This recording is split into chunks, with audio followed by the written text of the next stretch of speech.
हिमाचल प्रदेश में आगामी नगर निकाय और पंचायत चुनावों को लेकर राजनीतिक माहौल गर्मा गया है। इसी कड़ी में भारतीय जनता पार्टी के प्रदेश अध्यक्ष डॉक्टर राजीव बिंदल ने नाहन में कांग्रेस सरकार पर तीखा हमला बोलते हुए कहा कि प्रदेश की जनता अब कांग्रेस की कथित झूठी गारंटियों, फरेब और धोखे को पूरी तरह समझ चुकी है और आने वाले चुनावों में इसका करारा जवाब भी दिया जाएगा। उन्होंने कहा कि 17 मई को नाहन नगर परिषद सहित प्रदेश के 23 नगर परिषदों, 25 ग्राम पंचायतों और 4 नगर निगमों में होने वाले चुनाव केवल स्थानीय निकायों के चुनाव नहीं है, बल्कि यह कांग्रेस सरकार के कामकाज पर जनता की सीधी प्रतिक्रिया और जनमत भी होंगे। भाजपा प्रदेश अध्यक्ष ने दावा किया कि जनता अब कांग्रेस सरकार की नीति और वादा खिलाफी से पूरी तरह निराश हो चुकी है और चुनावों में इसका असर साफ दिखाई देगा।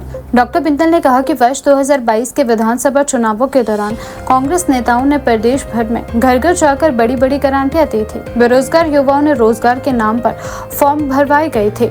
सरकारी नौकरियों और पुरानी पेंशन बहाली के बड़े बड़े वादे किए गए, लेकिन सत्ता में आने के बाद सरकार अपने अधिकांश वादों को पूरा करने में विफल रही है। उन्होंने कहा कि सरकार को बने 42 महीने से अधिक समय बीत चुका है, लेकिन प्रदेश का युवा आज भी रोजगार के लिए तरस रहा है। भाजपा प्रदेश अध्यक्ष ने आरोप लगाया कि कांग्रेस ने चुनाव जीतने के लिए युवाओं की भावनाओं के साथ खिलवाड़ किया और सत्ता में आने के बाद उन्हें पूरी तरह भूल गई। डॉक्टर बिंदल ने कहा कि प्रदेश के हजारों शिक्षित बेरोजगार युवा आज खुद को ठगा हुआ महसूस कर रहे हैं। उन्होंने कहा कि युवाओं को उम्मीद थी कि नई सरकार रोजगार के अवसर बढ़ाएगी, लेकिन इसके विपरीत भर्ती प्रक्रियाएं धीमी पड़ी और कई विभागों में पद खाली होने के बावजूद नियुक्तियां नहीं हुई। नाहन नगर परिषद के संबंध में नाहनवासी 17 मई को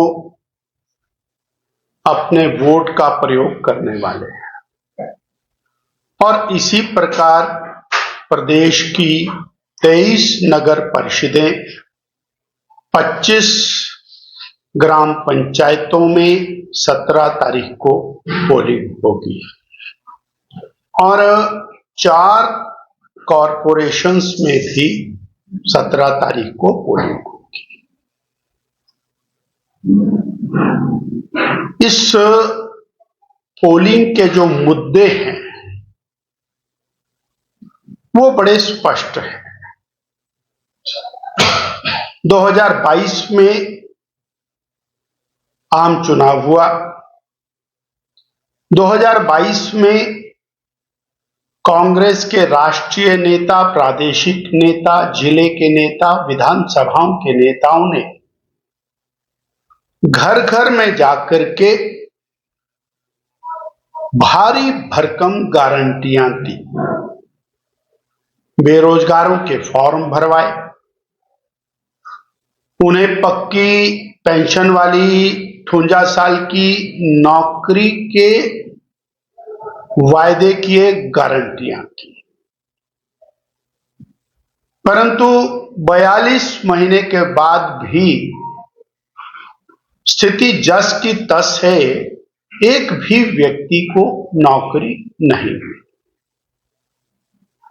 वही कांग्रेस के नेता गली गली गए, बहनों को कहा कि आपको 1500 रुपए महीने मिलेगा और दिसंबर के महीने से मिल जाएगा, हर बहन को मिलेगा। आज 42 महीने हो गए, 60,000 रुपया एक एक बहन के खाते में आना चाहिए था, जो नहीं आया। आज वो बहनें अपने आप को ठगा सा महसूस कर रही हैं। वो बेरोजगार अपने आप को और बहुत ही कुंठित महसूस कर रहे हैं। गरीब आदमी इस इंतजार में था कि उसको बिजली मुफ्त मिलेगी। बिजली तो सुक्खू राज में मुफ्त कहां मिलनी थी। माननीय सुखविंदर सिंह सुक्खू जी ने इसके दाम बढ़ा दिए, मल्टीपल दाम बढ़ाए। महंगाई की मार से आम जनमानस को त्रस्त कर, सीमेंट महंगा कर दिया, राशन डिपो में राशन महंगा कर दिया, एचआरटीसी के किराए महंगे कर दिए, एंट्री टैक्स महंगा कर दिया, डीजल पेट्रोल पर 15 रुपए 40 पैसे वैट और सेस लगा दिया। रोजमर्रा की इस्तेमाल होने वाली चीजें, बिजली, पानी, किराया, सब महंगा। आज वही जनता सवाल कर रही है कि 3.5 साल पहले आपने बहुत सारी गारंटियां दी थी, अब दोबारा से कांग्रेस के नेता गली गली जा। अब बहनें पूछ रही हैं कि हमारे 60,000 कहां हैं, बेरोजगार युवा पूछ रहे हैं कि हमारी नौकरी कहां है। और अब तो एक और सवाल जनता के मन में उतर गया है। अगले साल आम चुनाव होने वाला है। आम चुनाव में भारतीय जनता पार्टी की सरकार बनेगी और बंगाल के बाद तो ये रिटर्न ऑन वॉल हो गया। तो जनता ने अब मन बनाया है कि वो कांग्रेस जिसने 2022 में धोखे से वोट लेकर सरकार बनाई,